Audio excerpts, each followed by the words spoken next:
Hello and welcome to Realty Buzz, a show where you get a quick know-how of all what's happening in the real estate sector. You're listening to Mansi the way, and let's take a look at what we have in stock for you today.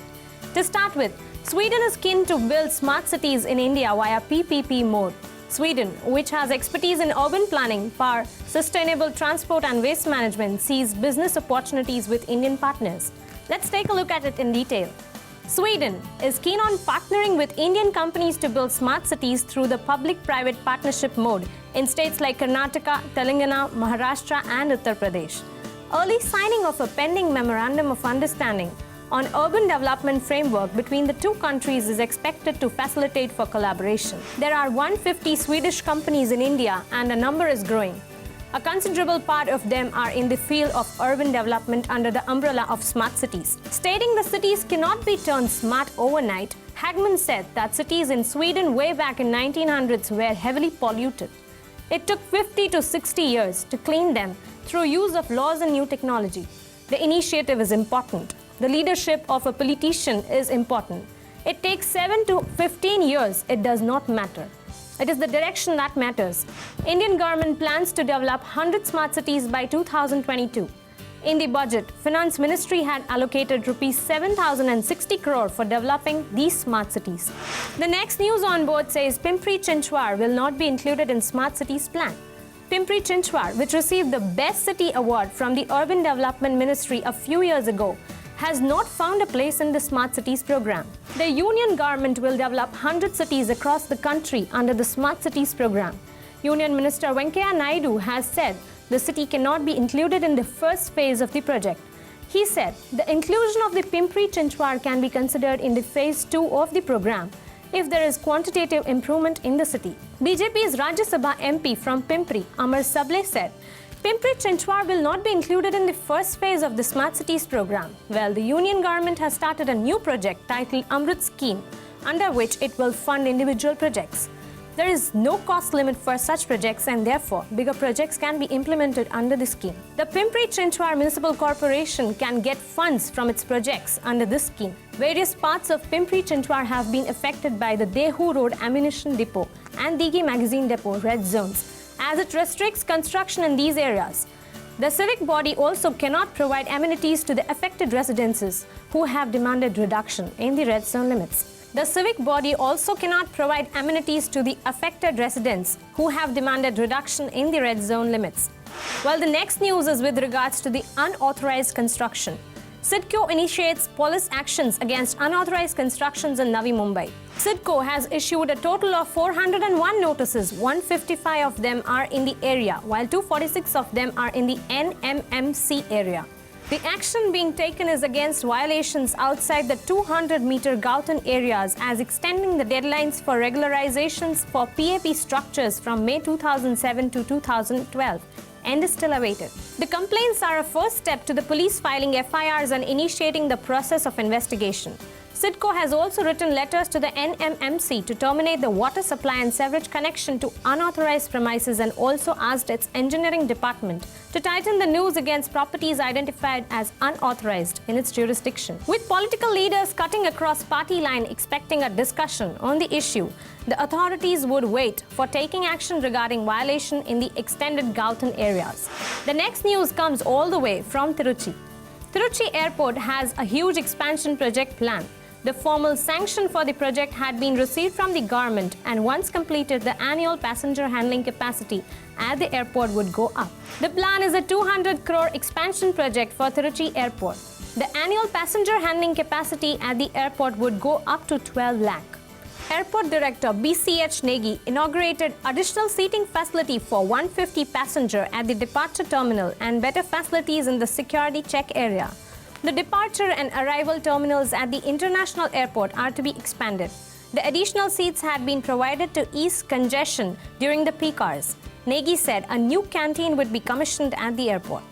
The glass roofing of the airport would be replaced with strong material to withstand strong wind. Coming on to the next news, PVR set to acquire DLF's DT Cinemas. The Ajay Bijli controlled PVR Cinema is set to acquire DT Cinemas, the wholly owned subsidiary of DLF, which owns theatre screens in and around Delhi. This would be PVR's second attempt to acquire DT Cinemas after 2009, when it entered into definitive agreement with the DLF Group. That deal called off due to some legal issues. The negotiation is in advanced stages and is likely to value the company at about Rs 500 crore. India currently has 1,700 multiplex screens, with PVR leading the market with 454 screens, while the second-ranked Inox owns 361 screens.